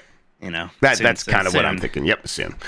Chaos Buckaroo says Ghost of Tsushima, which What do you think? Over delivered, right? Definitely punched way above its weight. Yes, in some ways, and there was a lot of consequential PS4 games, but something about this being a new franchise, again, kind of feels important, especially since this was Sucker Punch, right? And they, there are other franchises had kind of run a little dry at this point. We were sort of, it seemed like Infamous had no juice left after Second Son, and Sly Cooper probably done. So they did a really good job with this. Certainly is going to get a sequel soon. Yeah, it might be worth considering as kind of the PS4 representative. Yeah, I started it up again when it came to PC and played it on the Steam Deck for a while, and kind of the same thing happened. I just lost steam. I think it seems really good, and I totally understand people who super got into it. I just have not been in the mood either time I've started playing it. Two-time champ Beefhammer also says Killzone 2. A lot of Killzone 2 love. Am I being trolled? Why are so many people saying Killzone 2? Well, it is Beefhammer, so there's a chance that we're being trolled. No, it's just a good game. I'm sure it's a good game, I guess. Like Mount Rushmore? I thought people liked Killzone 3 more than 2 anyways, but I don't know. No, Killzone 2 was... I thought 3 had a jetpack and everyone liked that. Listen, the Xbox guys had Halo and that kind of stuff. We needed something, so we latched to Killzone, okay? All right. Jamie H. Christmas Eve says The Getaway. Man, I remember very little about The Getaway. Yeah, I remember people talking it up and then kind of coming out and no one really caring. Mr. Buller says Marvel's Spider-Man. I'm curious what you think about this, because I'm like, that does feel like the biggest PlayStation game, just the biggest ever in a lot of ways. Yeah, there's a part of me that's like my no Goku's rule, even though we don't really have that here. Yeah. That shouldn't matter. But there's a little bit of although Spider-Man is so just tied to Sony in general in a lot of ways. And it's very, very good. I was just thinking about this because even though I certainly enjoy all the gameplay stuff Spider-Man 2 added, I still definitely had a stronger connection with the first Spider-Man, maybe even Miles Morales for whatever reason. Yeah. Maybe I just don't like Venom. Maybe Venom's lame. Venom's definitely pretty lame. Yeah, that's true.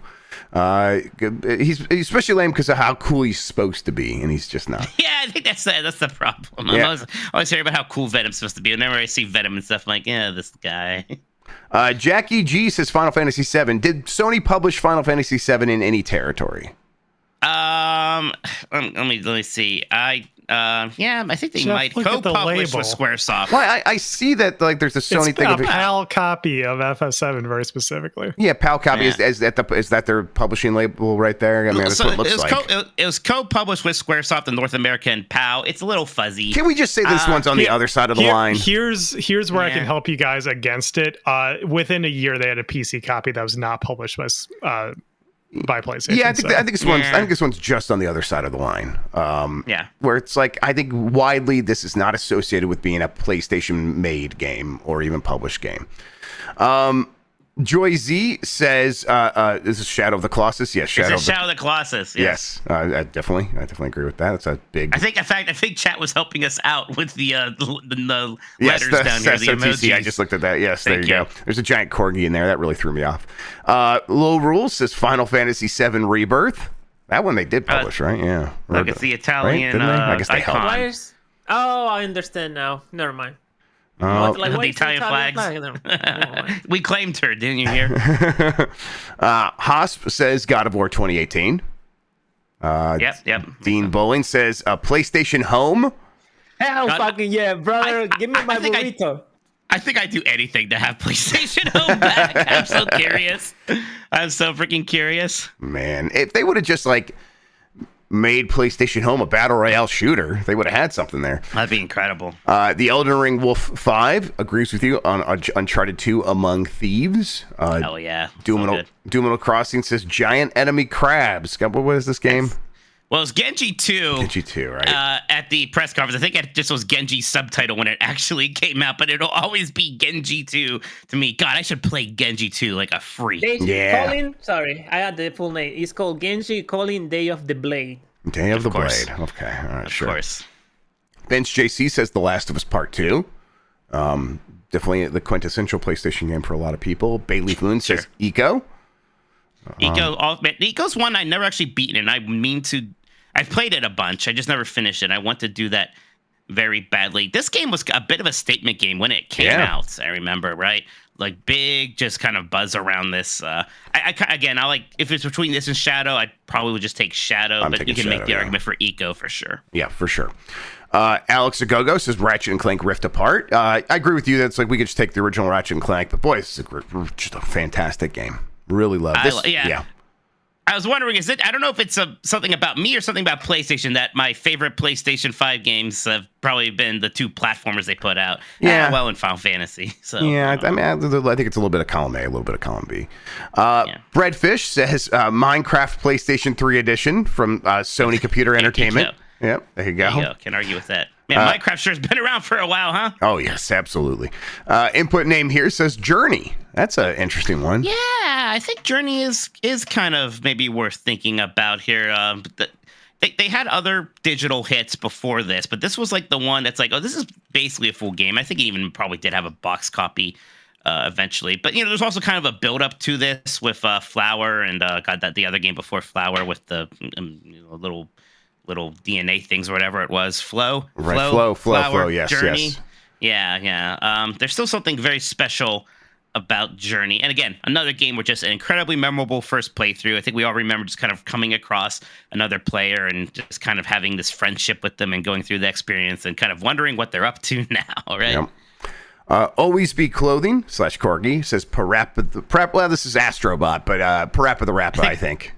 Yeah, I think that's what's being insinuated here. Yes, it's funny because like they haven't done anything new with Parappa forever, but whenever it's like we need something with like 6 recognizable PlayStation characters, Parappa will be there, right? Yep. Left Iconic. Because there's something so unique about it, just visually, right? With the the flat character designs and just what it was, this kind of wacky rhythm game. And again, that's like so much of what I wish PlayStation would do more of. This kind of offbeat ideas that are still given all the resources to kind of feel like a big deal for some reason. Yeah, Parappa is great.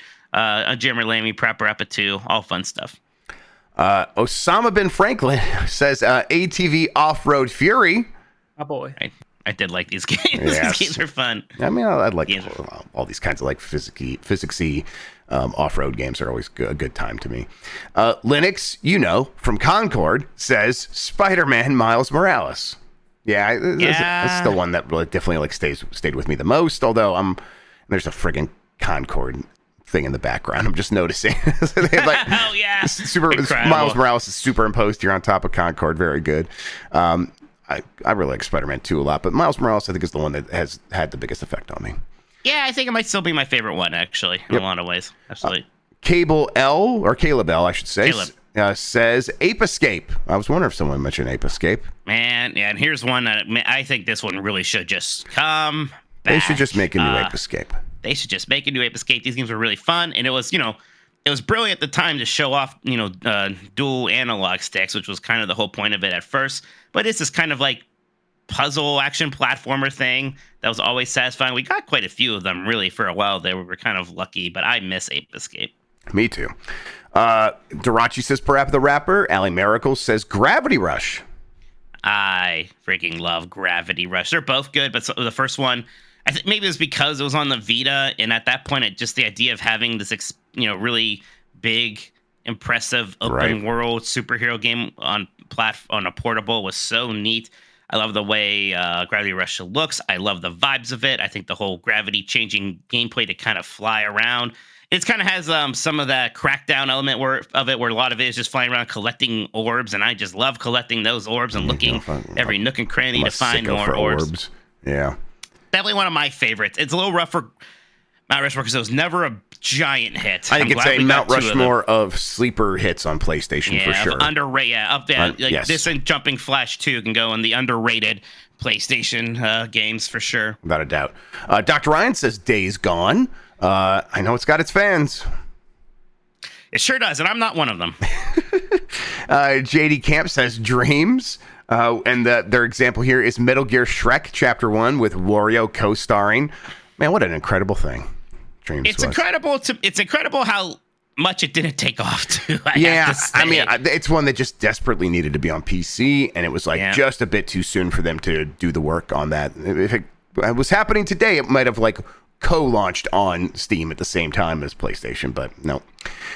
Screaming Madden also says Ratchet and Clank. Stinky says Ratchet and Clank Rift Apart, I believe, but yes, Ratchet and Clank. Rift Apart might even be the remake for PS4. Actually, I'm not sure though. Yeah, you might be right. Bikes and Brews says Horizon Forbidden West. There's Horizon. In some ways, the most modern PlayStation game. I think it's the one PlayStation considers games. to be the most PlayStation game at the moment. Yes. Yeah. Aloy everything. Yep, everything is Aloy. Aloy's everything. Let's see how that Lego game does, huh? Yeah, I mean, it seems like it's going to be a good time. Yeah. You were very excited. I thought it was. I know it was very well done from what I played of it. I don't know if I'm necessarily rushing out to play it myself, like in the wild, but I thought what I played of it was very impressive. I hope your kids get really into it and they like just become giant Horizon fans. Right, and they harass me for being so mean to it all the time. That'd be great. That'd be good. T-Money OG says Gran Turismo. RT Bix says Crash Bandicoot. Octo says Flower and Vibribbon. And yes, says, what the hell is even a first-party PlayStation game? Yeah, there's definitely more confusion around that than some of the other companies. Let's see. Resident Evil, Cryorsis, says PlayStation All-Stars Battle Royale. God, I would kill for another one of these. There's so many new characters we could put in it. Probably some more. Like, look at this. What if they did it as an Astro one? So it's like it's the Astro version of the characters. That'd be fine. But I'd rather just have Astro be a character. God, sure. Look at Fat Princess is prominently featured in this. That's the era we were at here. But God, I thought that game was fun. The game deserved better. You know, as the funny part is like you see Sackboy there is like that guy ain't doing it, and if they ever do another one, that guy ain't going to be there. I mean, I think a lot of people forget. Some people forget there was a Sackboy PS5 launch game that was like in a lot of ways what we've been asking for. Like, yeah, just a pure like 3D platformer thing. It's fine. It's fine. I think it's pretty good, all things considered. 7 out of 10. Yes, it is a second-rate Super Mario 3D World, and I'll take that a lot of times. God, my kids were playing that a lot, and some of those musical levels where it's like covers of Madonna or Bruno Mars or something, they're a lot of fun. It's actually a really good time. Dazin Man 2 says Death Stranding. Definitely, that was a first-party PlayStation game. It sure was. Yeah. Game sequel. Very quickly came to PC though, under 505 games, but whatever. Ace Bomboclat says Puppeteer.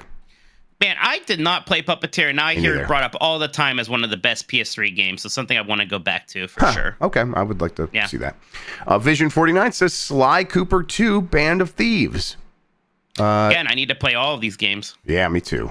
This is one where I was like, as I'm like working on the Platinum in Astro Bot and getting in the mood to play a lot of PlayStation games, and I'm like, I should just get all of this stuff up and running on my Steam Deck and just start playing through these on my spare time. Yeah. That would be nice. I was wondering we get to a Twisted Metal game. Big Tony, the Final Fantasy guy, says Twisted Metal Black. Yeah, for a long time there, this, especially in the early era, this definitely would have been on the Mount Rushmore of PlayStation games. Yeah, this maybe I'm too Dan Riker pilled, but I think of Twisted Metal 2 first. Yeah, Twisted Metal 2 for sure. And Twisted Metal Black was like a comeback for it in a lot of ways. Yeah, the 2 and Black are the 2 that matter. Yes. In a lot of ways. And yeah, like you've seen very, very important places for a while. But it's kind of been a long time, and it's kind of like that whole genre is dead, right? That's kind of the weird thing about it. There's no successors to Twisted Metal these days. Yeah, maybe that makes it a little bit harder to make a Mount Rushmore these days, but I think we're still going to consider it. I'm putting it on the short list. Ezipsis says The Order 1886. RIP already out down. Yeah, God, that's right, man. That sucks. XX Waifu Slayer XX says Resistance Fall of Man. There's some Resistance love after all the Killzone 2. I was under the impression that people were carrying much more of a torch for Resistance these days than for Killzone 2. I thought so too. I was never much into either of them. I probably liked Killzone more than Resistance. I don't know. Maybe I need to give all these games another chance sometime. Yeah. Super Harmon says Demon Souls. Yep, that's a PlayStation published game, which is why we had to get Dark Souls, because they had to make their own. It seems almost more important for gaming or for From Software than it seems important for PlayStation. I think that's a very good point. I agree. Wiesman says Jammer Lammy. Good stuff. Yep, the rock and roll version of Parappa. Turbo Sean says Jumping Flash. Yeah, Jumping Flash 2. Boy, that is such a good video game. If you like Metroid Prime basically got its control scheme from Jumping Flash. It was all right there. Yep. Super neat stuff. I'd kill for another one. If they did a modern Jumping Flash, I would Jumping Flash out of a window out of happiness. Well, that doesn't seem like a great thing. I'd be fine. Yeah, you would Jumping Flash and land. Bubbles bounce. Yeah, exactly. Here's what I have. Let me know if you think I'm missing anything. Twisted Metal 2, Killzone 2, Journey, The Last of Us, Uncharted 2 Among Thieves, Crash Bandicoot, Shadow of the Colossus, God of War, Ratchet & Clank, Gran Turismo, and Bloodborne for the potential Mount Rushmore of PlayStation first-party games. I think that's right. I mean, there's some things I could say we should consider, but I think our 4 are there. Yeah, I think they're probably in here as well. All right, what are you thinking? I mean, if you want to lock Uncharted 2, I think that is like the one that kicks off the lineage of what PlayStation games have very much become going forward. Yeah, I want to kick off. I want to probably do Uncharted 2, plus, a bit of a host's privilege here. It's my favorite of the PlayStation games. Well, at least for a little bit longer. So yeah, Uncharted 2 for sure. And then, I mean, I was pretty happy with Shadow of the Colossus. I think that's a good pull. Okay, yes, I think that's kind of maybe out of nowhere. I won a little bit, but not really. Not really. Okay, so then we have 2 slots left. What are you thinking? I mean, I liked your whole Crash Bandicoot as George Washington thing. That just makes a lot of sense to me. Yeah, I think it would be a weird list without Crash Bandicoot. And the Crash Bandicoot is like the kind of thing where it's like, well, yeah, what about Twisted Metal? It's like, yeah, you go Crash Bandicoot instead of Twisted Metal, because Crash Bandicoot, even more important in a lot of the same ways, more iconographic, more associated with PlayStation in so many ways. I just thought of Crash Bandicoot first. I think that represents that whole era in a really strong way. All right, and then that leaves one spot. Where it gets hard, I think. Yes, I mean, this is where it gets hard. Twisted Metal 2, Killzone 2, Journey, The Last of Us, God of War, Ratchet & Clank, Gran Turismo, and Bloodborne. Part of me is like, do we want like a PS4 era representative? I mean, yeah, I think I do start leaning that way a little bit. We don't really have a lot of in the short list, but like there are things like Spider-Man and Ghost of Tsushima, and I would definitely consider Spider-Man. Yeah, but I think if we're gonna do that, then we actually probably do just do Bloodborne. See, I have a little bit of a thing there where I'm like, how much does Bloodborne matter for PlayStation? I think that one specifically, just because it is so locked on the PS4. I don't know. It does feel like it is bigger than like what we were talking about with Demon Souls. But I don't know. We could think about some other options there. I mean, I think Spider-Man is just as viable in terms of it being a massive, massive, massive hit. Yeah, exactly. Like it's hard because it's hard for me to get as excited about some of these PS4 games. Admittedly, I know. Yeah, I mean, we don't have to do a PS4 game. We don't have to. We could. I mean, honestly, I guess we don't have to. We could throw Gran Turismo up there, and I think that list makes sense. Just as an example, I'm just saying. Like, I'm not like going to fight it up there. Yeah, a lot. It does matter a heck of a lot. I don't think we necessarily need like Killzone 2. Neither of us are going to put that up there. I think we don't need The Last of Us and Uncharted 2. Personally, I don't think that. Yeah. I think Twisted Metal 2 has some of those kind of legacy problems now where it just doesn't seem to matter that much these days. I wish it did. I mean, Ratchet & Clank, that's kind of doubling up on platformers in a way. Right. Journey, I think Shadow Claw. It's like not terrible. Yeah. It's not terrible. I don't know. Chat seems pretty mad about me talking you out of Bloodborne now. I think I agree with you on Demon Souls. I think you're a little bit wrong when you say Bloodborne is maybe bigger for gaming than PlayStation. I think Bloodborne probably makes. Okay, could we put Bloodborne up there? We can do Bloodborne then. All right, let's do it. Okay, cool. I'm a reasonable man. Yeah, absolutely. I've always said this. Absolutely. To people when you're not around, that's what I say about you. A symptom of the COVID that he's willing to give up a spot. It's like See, Bloodborne PC 2025 is very happy about this for some reason. That's very funny. Thank you for being in chat, Bloodborne PC 2025. You know why Fat Princess isn't talked about very much anymore? Because somebody in chat just wrote the words Fat Princess and it was auto-moderated. What a weird thing that they did. What do we capture the flag with a fat person? Yeah. Like, I mean, okay, it's kind of cute, but boy, this does feel a little odd, and it is. It turns out. The Mount Rushmore of PlayStation first-party games is as follows: Uncharted 2 Among Thieves, Shadow of the Colossus, Crash Bandicoot, and Bloodborne. That looks pretty good to me. I'm pretty happy with that list. I'm gonna get that posted. I like it. I mean, everyone's gonna have their favorites. I see some people shouting out Infamous 2 and Patapon, yes. Patapon. Yeah. No, not much Loco Roco love these days. I know, it's weird. Absolutely. Loco Roco fell off like crazy, dude. I know. Yeah, you probably. Yeah. Yep.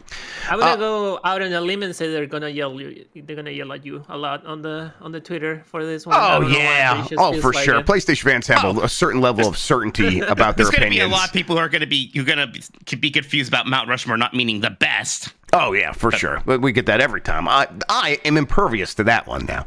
All right. Here's what we'll take one more quick break. Should we do that, Christian, or should we just get? Yeah, let's do one quick break. One more quick break, and then we're gonna get into it with the final super chats. And then if Mike's been playing anything, he can pop off right after this. All right. Break's going. Want to finish it up? All right. Yeah, let's just do it. Okay. Yeah, let's just do it. All right, we're back. Before anything else, Mike, let's hit those final super chats. Yeah, for sure, which I definitely have up right now, and I'm not scrolling up. I think we got quite a few more, actually. Yeah, we did. I think the next one's from Cupcakeable with their first one saying, do you think Astro Bot has any chance of changing Sony's course? Capcom, Nintendo are profitable with small games. Why can't Sony? I think they have to have a conversation, right? Yeah, Sony has extra pressure. Well, PlayStation has extra pressure because they kind of have to make profits for all of Sony, and that's why they invested in live service games because they're riskier, but the ceiling is higher. There's the best a live service game that is a big hit is going to make more money than an Astro Bot pretty much ever can for most part. So that's why they did that. Now, but it is risky, right? We saw that with Concord. It is a gamble, and maybe it does just make more sense to try to make more Astro Bots in the future. If you can live in that's the world we used to live in, where we did get multiple games, kind of like Astro Bot all the time. I think it's a big reason why the PS1, PS2 were so exciting for people because there were just so many fondly. games. Yep, because it's just you could build your own sort of library of your games, right, on those systems. And now it's it's a little bit boring because everyone has the same library. They're the games you have to get because those are kind of the big ones, and everyone has the same ones. That's right. Yeah, you can be a giant PS1 fan who meets another giant PS1 fan, and you two can have completely different memories and overlap at all. Yes. Yep. That was kind of better. It was better that way. More super chats, right? Mikey O'Leary, a bunch more. Mikey O'Leary says, how many digits are you using when you get math blasted? I'm sorry. I can't answer that. I'm sorry. Want to know something embarrassing? I never had Master Blaster as a kid. Sure. So for a long time, I thought that those two games were the same exact thing. I could see how that happens for sure. Yeah. I watched.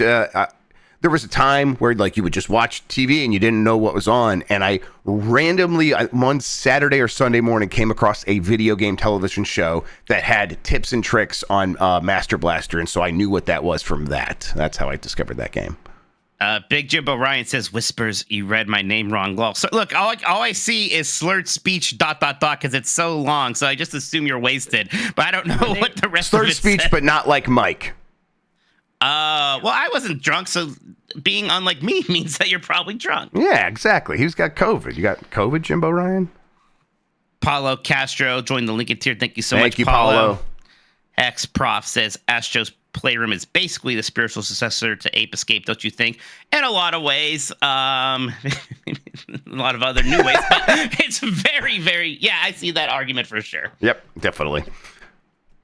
Michael Kavanaugh says, can't believe you all forgot Haze. Oh, God. Shit. Run it back. I know Hayes is probably not that bad a game, but I still kind of want to make somebody play it in Blake Club anyway. I know.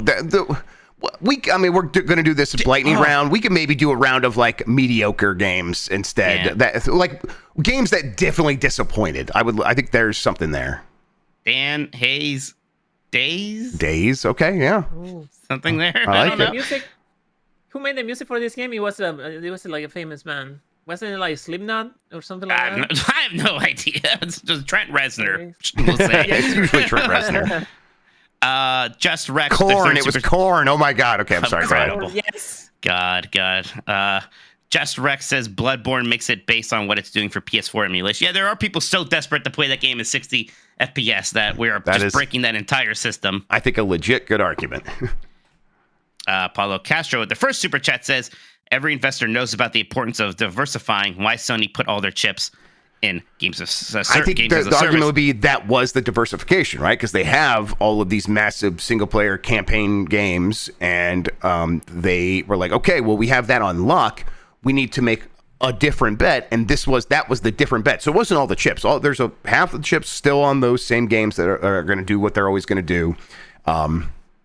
It just so happened that the live service stuff was maybe much more fraught than they were even predicting. Because I think we talked about Helldivers 2 did very well. Even that's not like the answer to all their problems. Mm-mm. No, they're really going to get another one that pops off like that one managed to, maybe. But good luck. Yep. We got that Jade Raymond game coming, which God, if I'm worried about it, if I was in Sony, oh God, I would just be completely biting my nails. Hex Prof with their third super chat says, as a teen, I wanted a Mars Volta album. My aunt bought me Vals Ultra. Close enough for government work? I don't know what. Pulse, I don't know either of these bands. Mars Volta is incredible. I love Mars Volta. But I don't know what Pulse Ultra is. That's a good name, though. I like it. Yes, it's very good. Yeah, that's close enough. Sure. I use the phrase "close enough for government work" all the time because it was used in Grim Fandango. I didn't really understand what it meant. Yeah, I was like, "What is the etymology there? Like, what's the origin?" I think the idea is that government workers are they right. kind of they can't fire them, so they're just close enough for government work. Yeah. Okay, I like that. Very good. I don't know. Maybe Hex Prof also just got it from Grim Fandango, and it's not that common of a saying. I don't know. I like it though. Let me know, Hex, if you got that from Grim Fandango. That's it for the super chats for now. If you got any more, guys, squeeze them in there. We'll read them. Don't worry. The first reply on the tweet where I posted the Mount Rushmore is Concord? Question mark. I think they're funny. Also, I love how much it hurts Christian. Christian would never Christian. cloud on anything like the Holocaust, but Concord, he likes that. I never clowned on Holocaust. Yeah, just 9/11. Come I on. meant to say 9/11. I got my atrocities getting mixed up. Thank you. Good My podcast. mistake. Okay. All right. What do we do now? Mike. Well, we've been playing. Yeah, you been playing anything else? It's basically been Hex said Grim Fandango for sure. So it's just a fellow Grim Fandango fan. Awesome. Castlevania. It's been all Astro and Castlevania. A little bit of War Within, but mostly Castlevania. I finished Dawn of Sorrow. I did really enjoy that. Kind of a weak last boss, but sure. Whatever. It's a very pure Castlevania, Metroidvania experience. Like one of the more pure ones, honestly. In that whole soul system that Aria of Sorrow had, it's just very satisfying. Gives you an excuse to grind enemies. And, I like to grind a good enemy every now and then. But, with the collection, I was just able to jump right into Portrait of Ruin, which is one I never really played a whole lot of before, honestly. Really? Okay, cool. Yeah. I think at the time, I was a little bit like, oh, no. Sure, yeah. There was a lot of these back to back, and I think that they definitely were starting to...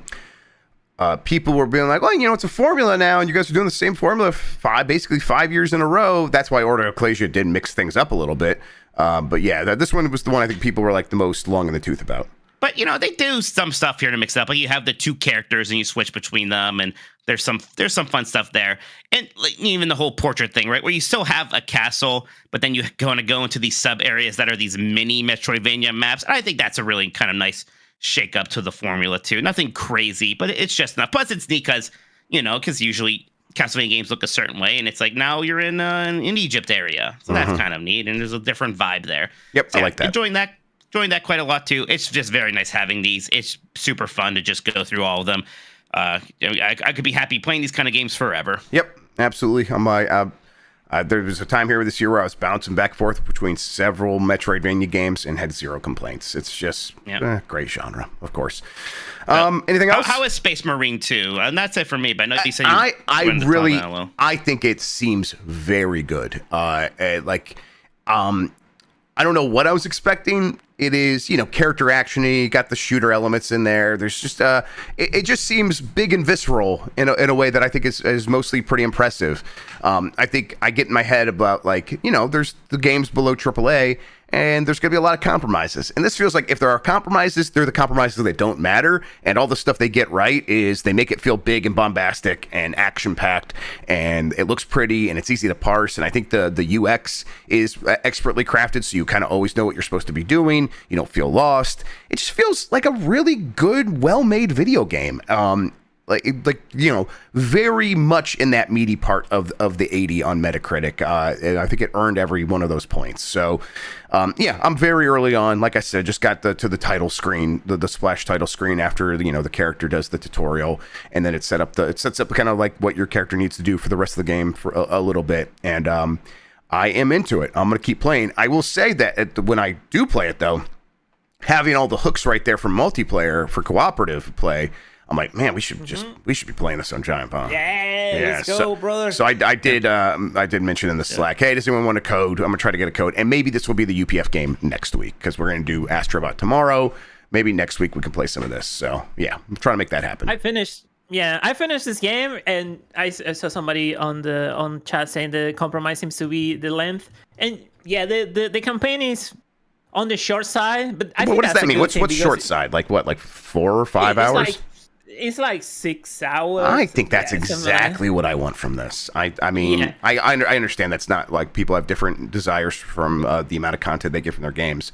I think 6 or 7 hours is like get in, get out, and have a pretty fun experience. I don't know. I'm very happy with that. It's like that's just go ahead. No, that's just the main campaign. Then you have like the operations part, which is like kind of more like the multiplayer focus stuff when you can choose like your classes or different classes. You can level up your stuff. You can unlock like stuff for your guy, like skins and that kind of stuff. I think that mode is kind of like eternal. Like you can play that thing forever if you want to, because like it has like incremental like difficulty and that all kind of stuff. So I think the campaign is short, but you can play this game forever, pretty much. Yep. Someone in chat just like pointing out that Crash Bandicoot's a first-party Xbox game now. It's a joke, but with the tweet that they did with that was that when it overtook Modern Warfare 3 as the number 3 most played game on Game Pass, and it's like, God, Microsoft must.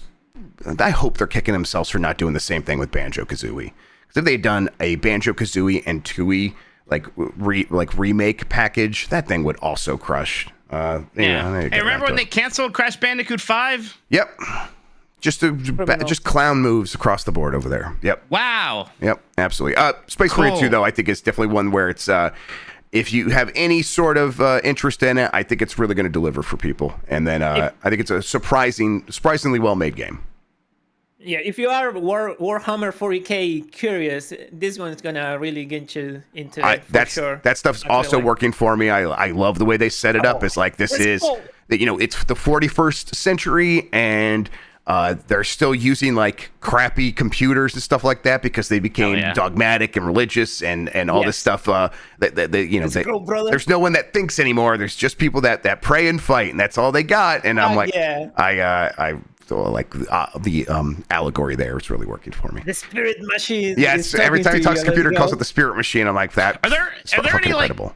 Is there any? I know there's a lot of factions in Warhammer 40K. Are there any like good ones, or do they all just suck in different ways? No.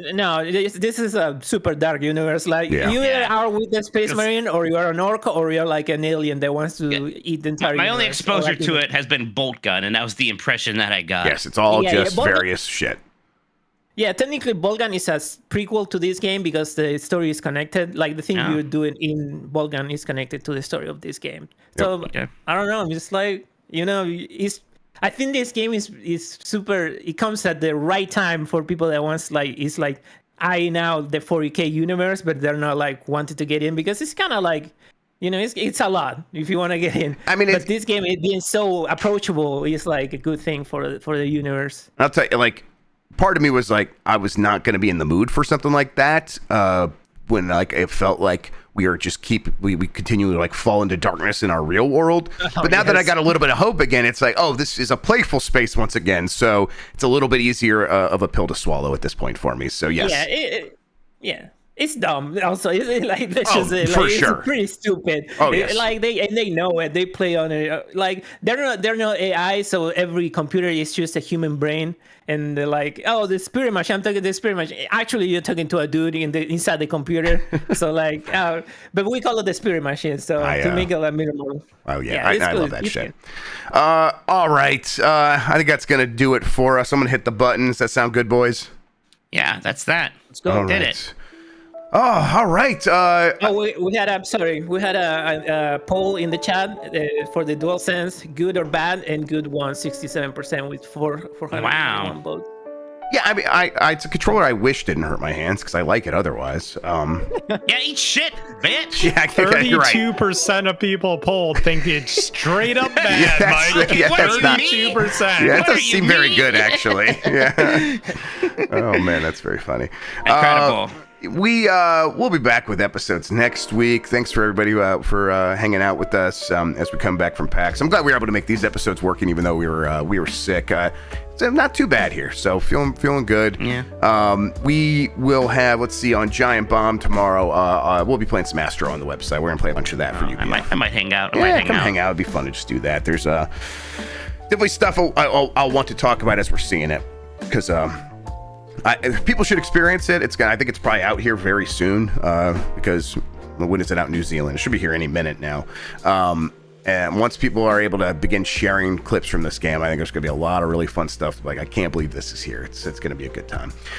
Mike, you got anything going on at GameSpeed? Anything you want to tell people about 90s Disney? Anything like that? So our 90s Disney episode came out in the first, it's a cocktail party. AJ, Chris, and I each made a cocktail from Disney World's past or present. We also had a user submission, so it's kind of just fun. We're just hanging out, drinking, talking some history, talking some whatever. It was a lot of fun. So yeah, check out 90s Disney. Go over to GamesBeat. Imran's there now, so say hi. I've been absent a couple of days there now, but I'm sure they're doing just fine. I still have to do a newsletter after this. Thank you for reminding me. All right. Yeah, fun stuff. Because Rachel's out on assignments. It's the only other person who knows how to do them, so I gotta take care of that. Game Master Mornings will happen tomorrow. Talking about the news, wrap up the week. And then Who's your guest tomorrow? If Tam's not available, it's going to be Dave Klein from GameSpot. So shots to Wow. Dave. Thanks for listening, everybody. Thanks for watching. Until next time, have a good one. Take care of yourself and goodbye. Love you too, Nikki. Love you, Nikki. I love you too, Nikki. I love you more than Dave. I love you. Yeah, wow.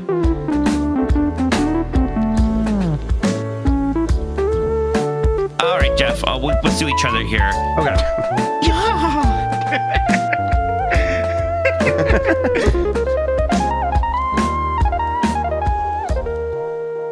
A lot of chords going into slots. That one kills Jeff every It time. gets me. It's really funny. The timing on it's good.